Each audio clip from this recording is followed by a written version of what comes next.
함께 말씀을 보겠습니다.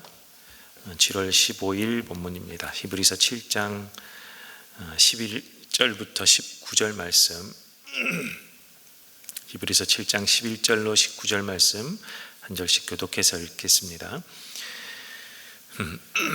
그런데 이 레위 계통의 제사직과 관련하여 이스라엘 백성은 율법으로 지령을 받기는 하였습니다. 그러나 만일 그 제사직으로 완전한 것이 이루어질 수 있었다면 아론의 계통이 아닌 멜기세덱의 계통을 따른 다른 제사장이 생겨날 필요가 어디에 있겠습니까? 제사직분의 변화가 생기면 율법에도 반드시 변화가 생기기 마련입니다. 이런 말이 가리키는 분은 레위 지파가 아닌 다른 지파에 속한 분입니다. 그 지파에 속한 사람으로서는 아무도 제단에 종사한 적이 없습니다. 우리 주님께서는 유다 지파에서 나신 것이 명백합니다. 그런데 모세는 제사장들에 관하여 말할 때에 이 지파와 관련해서는 말한 것이 아무것도 없습니다. 멜기세덱과 같은 모양으로 다른 제사장이 생겨난 것을 보면 이 사실은 더욱더 명백합니다. 그는 제사장의 혈통에 대해서 규정한 율법에 따라 제사장이 되신 것이 아니라 썩지 않는 생명의 능력을 따라 되셨습니다. 그를 두고서 말하기를 너는 멜기세덱의 계통을 따라서 영원히 제사장이다 한 증언이 있습니다. 전에 있던 계명은 무력하고 무익함으로 패하게 되었습니다. 함께 읽습니다. 율법은 아무것도 완전하게 하지 못하였습니다. 그래서 하나님께서는 더 좋은 소망을 우리에게 주셨습니다. 우리는 이 소망을 힘입어서 하나님께 가까이 나아갑니다. 아멘. 7장 앞에서 멜기세덱이 등장하고 우리 멜기세덱의 위대함을 이야기하고 있습니다. 이 멜기세덱이라는 분의 위대함은 무엇입니까? 독특함은 무엇입니까? 앞서 살펴본 대로는 그는 독특한 직분을 가진 자입니다. 왕이자 제사장이었던 것입니다. 왕이자 제사장. 그리고 시작도 끝도 모르는 사람, 즉 근원적인 존재의 특성을 가진 사람이었습니다. 그리고 아브라함에게 11조를 받고 축복해 줄 수 있는 그런 높은 분이다 라고 나와 있었고요. 결정적인 것은 멜기세덱이 아브라함을 만났을 때에 제사장의 시작인 아론은 태어나지도 않았다라고 적고 있습니다. 왜 이 히브리서를 읽는 사람에게 이런 이야기를 할까? 왜 이런 이야기가 필요할까 생각해 보았을 때 이 사람들은 고난을 당하는 사람들입니다. 고난을 당하고 그리스도인이기 때문에 고난을 당했던 사람. 그래서 그들에게 피할 길이 무엇이 있을까를 정말 뼈저리게 생각하지 않을 수 없었던 현장에 있었던 사람 아니었습니까? 그런데 그런 그리스도인들 중에 유대인이었다가 그리스도인 된 사람들이 있었습니다. 이 사람들은 특별히 그러면 우리의 피할 길은 유대교로 다시 돌아가는 것이 아닐까를 고민하고 있었단 말이죠. 이 사람들을 염두에 두고 오늘 이 이야기가 나왔다 할 수 있습니다. 그런데 AD 70년, 주후 70년이죠. 히브리서가 적히기 얼마 전 AD 70년에 로마로부터 유대전쟁이 일어났고 유대전쟁 때에 예루살렘 성전이 파괴되는 일이 있었습니다. 이 70년에 예루살렘 성전이 정말 회파되었다고 말할 정도로 모조리 파괴되고 그 성전 안에 있던 지성소까지도 파괴됩니다. 여러분, 지성소가 어떤 곳입니까? 지성소는 하나님이 임재하시는 자리였습니다. 그래서 이 유대인들, 이 이스라엘 백성이라고 하는 사람들을 만나러 오는 유일한 장소가 이 지성소라는 곳 아닙니까? 성전 안에 있었던, 성소 안에 있었던 지성소. 이곳에 하나님이 머무르시고 오시고 이 백성들은 그 하나님이 오시는 곳을 바라보며 제사를 드리고 그리고 이 하나님의 통치를 받는 곳, 그 중심 장소가 바로 예루살렘 성전인데 이 성전이 회파되고 남지 않게 되었다라는 것입니다. 이 유대인들에게 있어서 예루살렘 성전이 없어졌다는 것은 사람 몸에 있어서 심장이 사라진 것과 마찬가지입니다. 이들 존재의 이유가 훼손되는 것이고 하나님으로부터 우리가 버림받았나? 라고 질문하게 될 만큼 굉장히 큰 일이 일어난 것이 되기 때문에 그렇습니다. 그래서 이 이스라엘 백성들, 유대인들이 이제는 뿔뿔이 흩어지게 됩니다. 이 중심이 사라졌기 때문에, 그리고 압제가 시작되었기 때문에 이 이스라엘 백성들은 뿔뿔이 자기네들이 살던 땅으로부터 흩어지게 됩니다. 그들을 일컬어서 디아스포라, 유대인이라 하지 않습니까? 이제 뿔뿔이 흩어져서 살다가 그들 중에 예수 그리스도의 이 온전한 복음을 받게 되는 사람들이 나타납니다. 자, 그리스도인의 정체성을 가지게 되었다는 거죠. 그런데 이들에게 또 다른 정체성이 심겨집니다. 그것은 로마로부터의 핍박받는 자들, 로마로부터 핍박받는 자들의 정체성이 심겨지니 정말 큰 혼란이 일어났겠죠. 과연 내가 이것을 지키는 것이 맞는가? 내 옆에서 죽어나가는 사람들이 있단 말이죠. 그들의 죽음이 정말 위대한 것임에도 불구하고 당시 내 현장에서 내가 그것을 목격하고 있다라고 생각이 된다면 얼마나 정말 혼란스럽고 위험하고 마음이 쫄리고, 정말 이걸 지키기 위해 내가 과연 복음을 계속 내가 유지해야 되는 것이 맞는가라는 생각을 누구나 하게 되어 있었겠죠. 자, 그러니까 그리스도인의 정체성을 지키기 어려워지니까 유대교로 돌아가려는 사람들이 있었습니다. 실제로 돌아가는 사람도 있었고요. 그래서 오늘 히브리서 저자는 이 멜기세덱 이야기를 꺼내고 있는 것입니다. 여러분 생각해 보면 교회도 없고 한국인도 거의 없고 혼자서 예배를 드려야 하는 그런 상황에 내가 외국 생활을 하고 있다고 생각해 보십시오. 상상을 해 보십시오. 내가 신앙을 지켜야겠기는 한데 교회도 없고 말이 통하는 사람도 없고 그런 가운데 있다 그러면 혼자 예배를 드리고 어떻게 해서든지 내가 혼자서 이거 예배를 유지하려고 노력은 하겠지만 신앙을 유지하기가 그렇게 녹록지 않고 쉽지 않을 것임은 당연하겠죠. 이 히브리서의 사람들은 이런 가운데 핍박도 있게 되니까 자꾸 옛 생각을 하게 되었던 것입니다. 당연하겠죠. 과연 내가 이것을 지킬 수 있을까? 지키는 것이 맞을까? 내가 예수님을 새로 알게 되었고 이 복음이 온전하고 완전한 것임을 아는데, 그런데 내가 과연 이것을 지킬 수 있을까? 가지고 이 정체성을 가지고 사는 것이 맞을까를 계속 고민하지 않았을까요?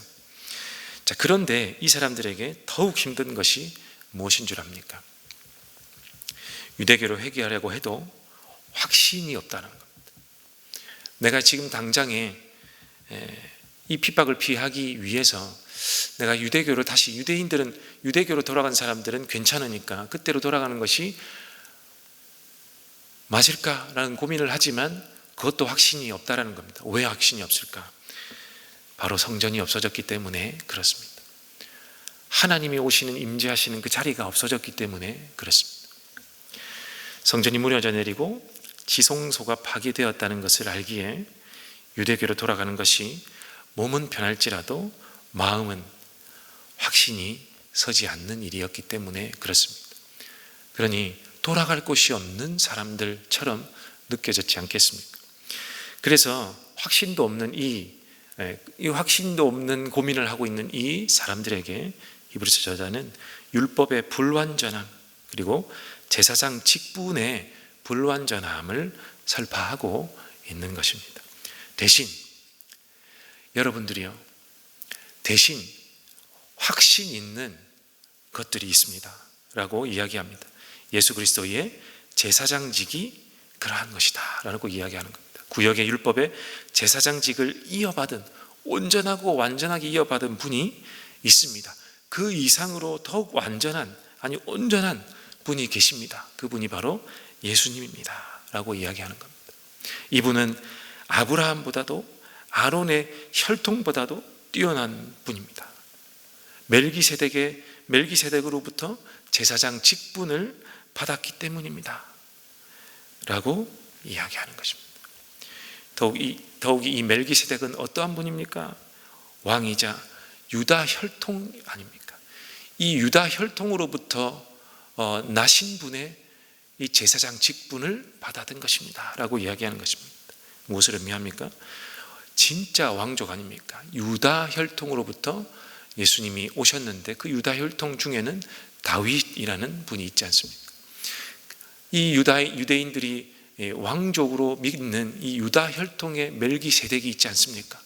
이분으로부터, 이 근원으로부터, 이 근원 되시는 분으로부터 제사장 직분을 받은 분이 누구입니까? 예수님입니다 라고 이야기하는 겁니다. 이러한 분의 제사장직을 이어받은 분, 왕의 혈통을 이어받은 분이 바로 예수 그리스도이시다라고 이야기하는 것. 그러니 지금의 고난을 피해서 확신도 없는 유대교로의 회귀는 끊어진 다리를 건너는 것과 마찬가지 아닙니까? 라는 이야기를 하고 있는 것입니다. 끊어진 다리를 건너게 되면 어떻게 됩니까? 다시 돌아올 수 없는 것이고, 그리고 끊어졌기 때문에 돌아오려고 하면 밑으로 빠지게 되는 것이죠. 그러니 확신도 없고 정말 끊어진 다리와 같은 그곳으로 여러분 가시겠습니까?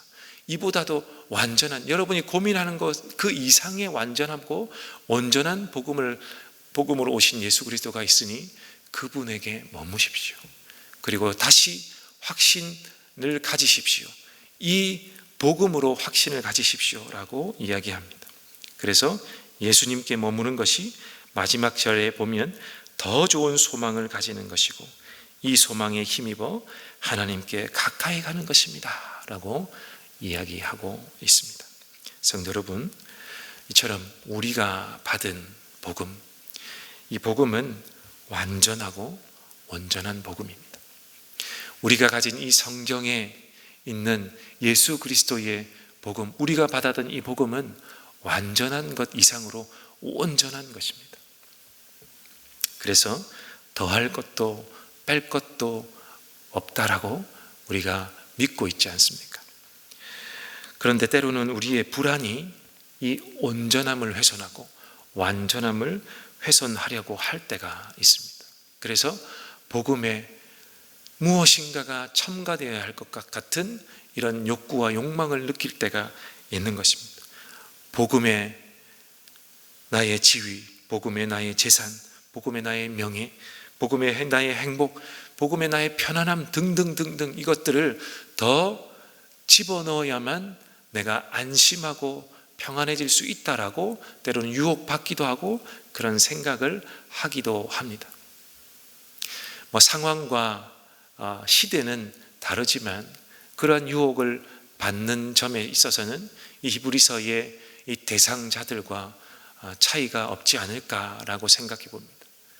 복음이 불완전하니, 내가 이 복음을 가지고 있는 이 정체성을 가지는 것이 불완전하니 위험하니까, 아니야, 뭔가 더 필요한 것 같아, 아니면 이것을 버리는 것이 나을까 라고 고민했던 이 당시의 시대의 사람들처럼 내가 가진 복음이 불완전하니까 뭐가 더 필요하다는 것처럼 느끼게 하는 이 시대의 현장들, 그렇지 않다라는 것을 우리가 기억해낼 필요가 있습니다. 복음은 완전하기 때문에 그렇습니다. 이럴 때마다 우리의 불안 때문임을 직시하고, 나에게 불안이 있구나, 복음은 완전하지만 나의 불안이 무엇인가 더 넣게 만드는 거구나를 생각하고 주님 앞에 더 나아가 온전한 복음을 내가 누리게 하옵소서, 완전한 복음을 내가 의지하게 하옵소서라고 기도할 필요가 있다라는 것입니다. 이럴 때마다, 이런 유혹이 생길 때마다, 나도 모르게 무엇인가 더 첨가하려고 할 때마다 복음의 완전함을, 복음의 온전함을 묵상하시는 저와 여러분 되기를 간절히 소망합니다. 이것이 우리의 유일한 소망이다라고 말씀하시는 이 말씀에 의지하는 저와 여러분 되시기를 주님의 이름으로 간절히 축원합니다. 우리 함께 기도하면 좋겠습니다.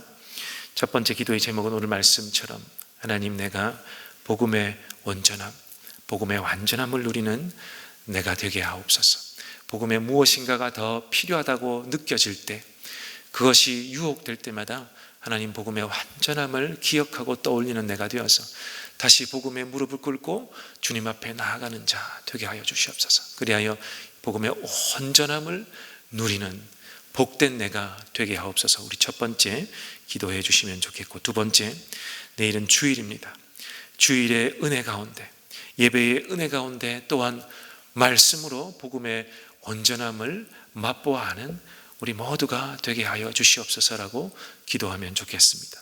또 한 가지 기도할 것은 앞서 제가 기도할 때 소개했던 것처럼 어제 2024년 서울 롯잔 대회를 우리나라에서 준비하고 있습니다.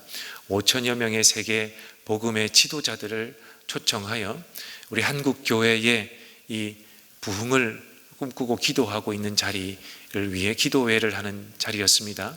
그래서 그 선포식을 갖고 1년 동안 한국 교회가 함께 기도하면 좋겠다라고 초대했던 자리였습니다. 우리도 함께 이 기도회에 동참하면 좋겠습니다. 이제는 모이지는 않지만 1년 동안 기도하게 되어 있습니다. 우리도 함께 기도하면서 하나님, 이 한국 교회의 갱신, 한국 교회의 회복, 한국 교회의 부흥을 하나님 1년 동안 함께 기도함으로 맛보아 알 수 있도록 하나님 도와주십시오. 이 또한 기도해 주시면 좋겠고 여러분의 개인의 또 기도의 제목을 가지고 기도하시다 돌아가겠습니다. 함께 기도하겠습니다.